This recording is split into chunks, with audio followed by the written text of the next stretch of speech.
Thanks, Shannon, and thanks everyone for joining us today. As Shannon noted, and some of you who have been on some of our earlier calls has probably noticed that we have a recent change to this interview series. We used to be the Emerging Leaders community, and we would host these Emerging Leaders interview series, but we've recently changed the name to the Leadership Development Community to more accurately reflect the purpose of this CCA community. It's really about everyone looking to develop leadership skills, regardless of your current position or phase in your career or even your career aspirations. So just one thing to note there.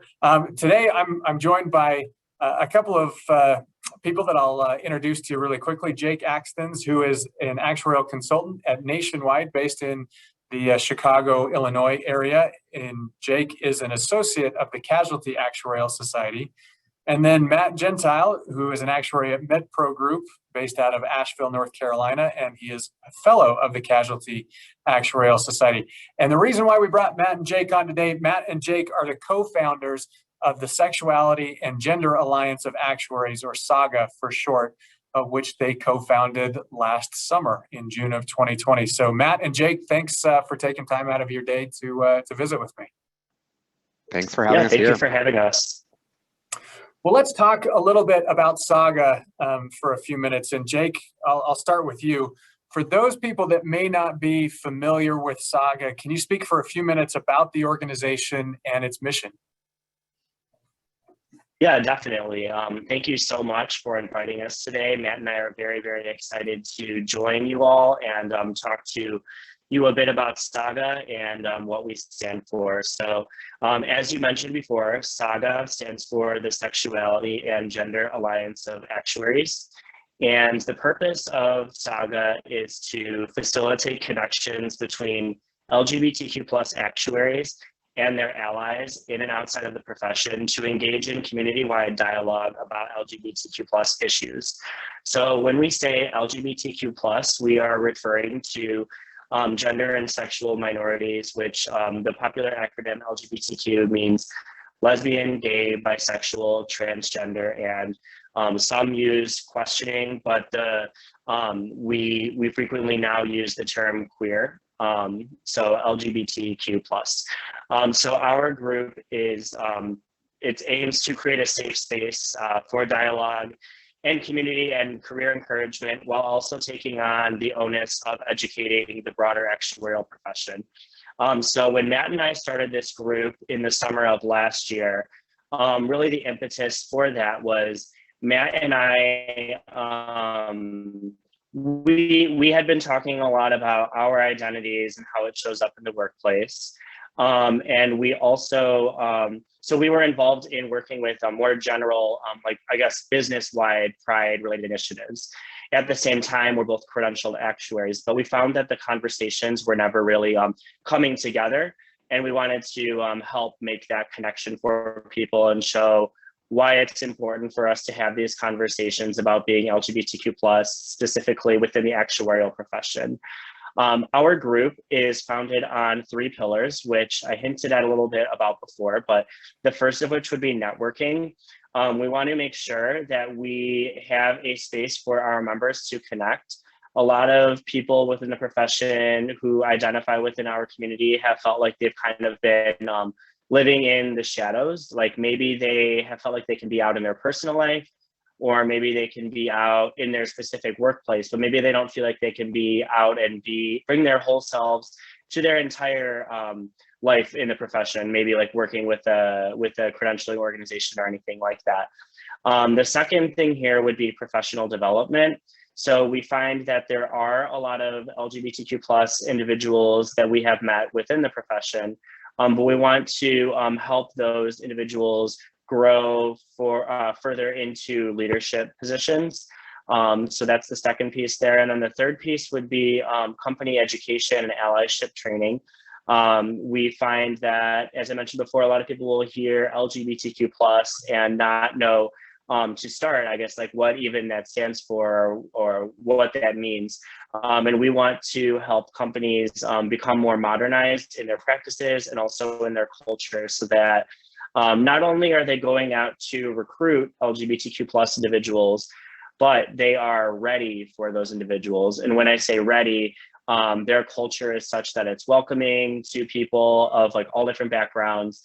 And it gives people the opportunity to not only be recruited in, but also retention and promotion and feel like they belong in the workplace. No, that's excellent. And I love those three pillars, because it's not only individual focused, but it is about creating culture and within the workplace, which obviously you can provide a nice safe space for individuals within a community, but how do you actually take that then and apply it to the workplace and say, all right, no, we're gonna do something to make it so that that people within the LGBTQ plus community can positively contribute at work, right? And not feel, not have any barriers to them participating in that form and fashion. So I really like that. Matt, let me get your perspective on this as far as the impetus for creating SAGAA. And I know Jake did obviously a really good job of articulating, I think, some of the reasons and rationale for creating this group, but I'd love to get you to weigh in. Yeah, for sure. So like Jake said, we just sort of noticed a need for it, but like coming from my own personal experience, I was not always comfortable being out in the workplace. And even, at companies where views and everything it was accepted, I still didn't feel totally comfortable with all the different coworkers that I was interacting with on a day-to-day basis. And, taking a step back, I think a lot of things that we thought about is revolved around education. And if our colleagues were educated about the LGBTQ plus community, then maybe it would make LGBTQ plus employees comfortable being around them and just being their authentic selves. I mean, there's a lot of just casual conversation that happens in the office where I would, take a step back or not get myself super involved because I just didn't know how other individuals were going to interact with it. So we thought with the creation of SAGAA, we could really hone in on some of that educational aspect and be there as a resource to help push the profession and the insurance industry forward as a whole. So there was definitely a lot of that when it comes to the impetus behind it.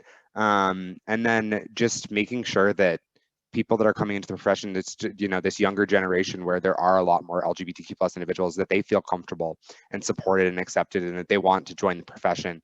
I mean, you have a lot of these really large companies like Google, Facebook that really preach their open, inclusive environments, and we want the actuarial profession to be like that as well. Just to maybe expand on this a little bit, can you talk a little bit, you mentioned something interesting, that even working for a company that maybe had pretty good policies in place, you said you still felt that discomfort. And for some people, they may not quite understand like how that could come about. And if there's anything you can share example-wise to help people understand how somebody in the LGBTQ community who is working for a company that purportedly has good inclusive policies, how can somebody still feel that level of discomfort? Yeah, for sure. I think that some of it comes from, it's great to have the policies and have them be there, but it's sort of what are the opinions of the people you're dealing with.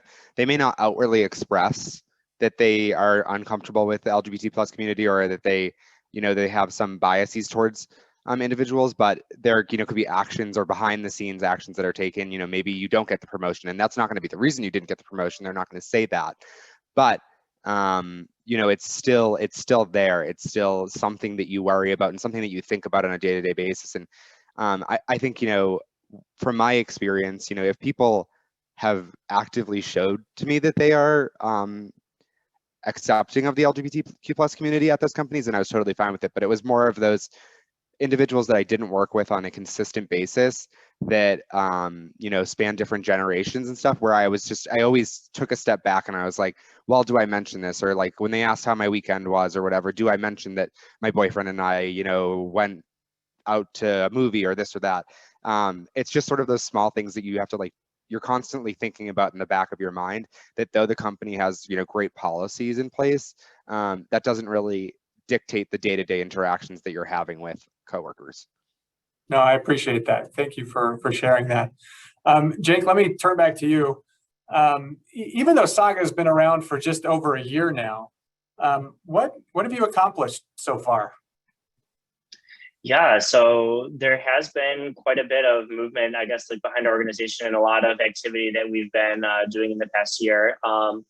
So I guess the first thing that we've been really doing is the first thing that we did was reach out to start our social media pages. So we have a LinkedIn, we have an Instagram, and now we have a website where people can reach out to us and connect and engage. That was part of us setting up our infrastructure. From there, and as a part of that process, we also added 3 members to our executive board in addition to Matt and I, just because the volume of requests and things that we were doing just ended up becoming very, very large. We've been working to come up with guidelines and recommendations for companies on what we call self-ID. So the first, I guess, to expand on what self-ID is, so when you think about when you join a company or when you fill out census paperwork, a lot of times you are asked questions like for your race or for your gender, military status. It's very, very rare that information is collected on LGBTQ plus identity. And it's something that we are encouraging companies to start including as an optional field for employees to fill out. So that way we can start collecting data and find out simply how many LGBTQ plus people are there in the profession, and where are they sitting, where are they located, and that sort of thing. So that's one thing. The next thing we've been working on is education related to pronouns. So when I introduced myself, I should have said, my name is Jake Exons and I use he, him, and his pronouns. By explaining to you that those are my pronouns, you will then know how to refer to me and replace my name in conversation. So you could say, Jake is here speaking right now, he, and then continue on using he to replace my name. Some other common pronouns that people use are she, her, hers, or they, them, theirs. And there's other sets of what we call neo-pronouns as well that people use.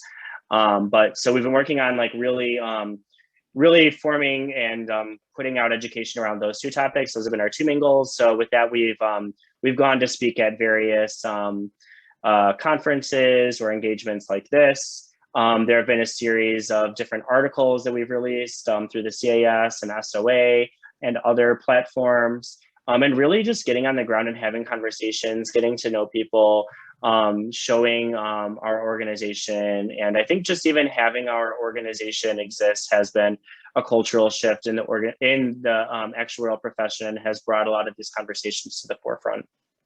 And I guess, where do you see yourselves going from here? I mean, it's obviously been a really busy first year with everything that you mentioned. I mean, anybody that visits your LinkedIn site can see you have a substantial number of followers that you've picked up in a short amount of time. Where are you looking to get to over the next few years?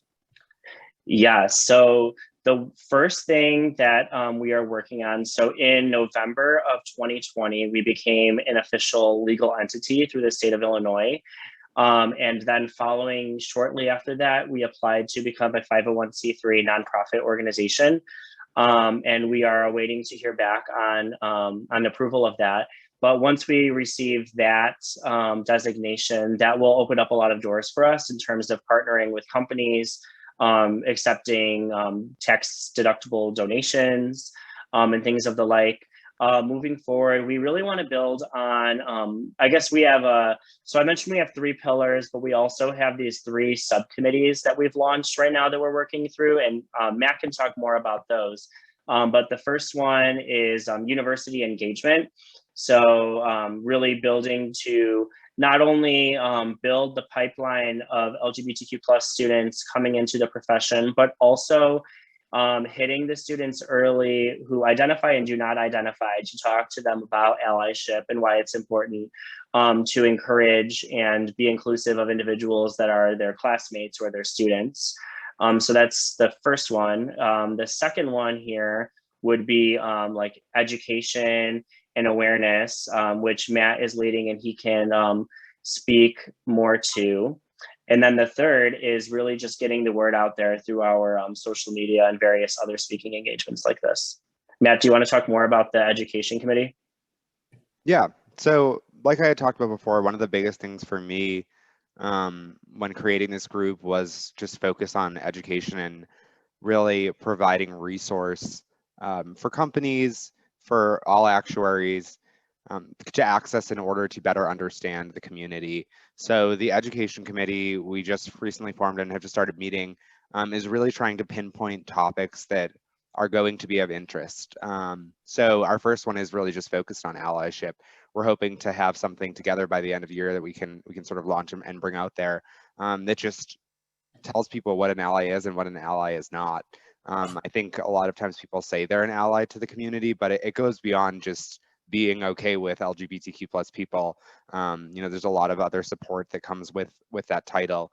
And then just some other basic educational stuff like LGBTQ plus 101, you know, some trainings on transgender employees and some of the challenges that they face in the workplace when transitioning, and just hitting on a wide array of topics that people have really been talking to us about and saying that they're interested in learning more about. No, that's all excellent. I appreciate that.